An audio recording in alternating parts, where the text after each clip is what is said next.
Customer ఏం అడిగారో తెలుసా? ఒక బ్లూ గ్లాస్ మీద కవ్ అండ్ కప్ ప్రింట్ చేయండి అన్నారు.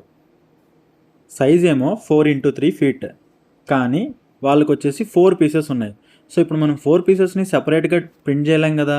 అందుకనే మనం ఏం చేసాం, డైరెక్ట్గా గ్లాసెస్ అన్నీ ఫిక్స్ చేసేసి ఒకేసారి ప్రింట్ చేసేసాం. అది కూడా డైరెక్ట్ యూవీ ప్రింట్, స్టిక్కర్ కాదండో ఇది. హ్యాండ్ పెయింటింగ్ అసలే కాదు. ఇది సన్ కంట్రోల్ గ్లాస్ కాబట్టి హీట్ రెడ్యూస్ అవుతుందండి. లుక్ మాత్రం నెక్స్ట్ లెవెల్ ఉంటుంది ఖచ్చితంగా. ఇది ఎలా చేసామంటే, ఫస్ట్ కస్టమర్ ఒక ఇమేజ్ ఇచ్చారండి. ఆ ఇమేజ్ని మనం డిజిటల్గా మళ్ళీ ఎన్హాన్స్మెంట్స్ అన్నీ చేసేసి కస్టమర్కి ఒక అవుట్పుట్ ఇచ్చాం. ఆయన కన్ఫర్మ్ చేశాకే మనం వర్క్ స్టార్ట్ చేసాం. బట్ కస్టమర్ ఆలోచన చాలా బాగుంది కదా. రొటీన్ గ్లాస్ కాకుండా ఇలా ఏదైనా డిజైన్ పెట్టుకుంటే వాళ్ళ ఇంటికి కానీ చూసే వాళ్ళకి కానీ చాలా అంటే చాలా బాగుంటుంది కదా. మీకు కూడా ఇలాంటి ప్రింట్స్ ఏమైనా కావాలంటే వెంటనే మమ్మల్ని కాంటాక్ట్ చేయండి.